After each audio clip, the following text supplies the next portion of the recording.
panggil pressure spray yang boleh digunakan untuk meracun rumput lah. Okey.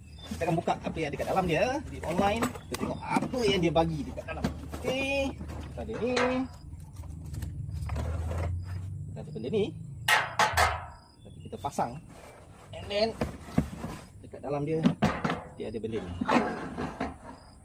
Yang saya beli ni ialah jenis 16 liter. So kalau ikutkan spek dia ada dua apa panggil pump lah.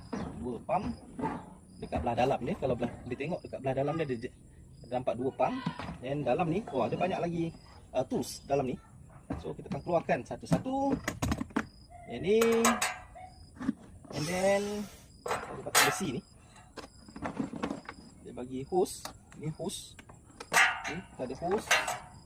And then ada tali. Dalam ni ada lagi ni penapis.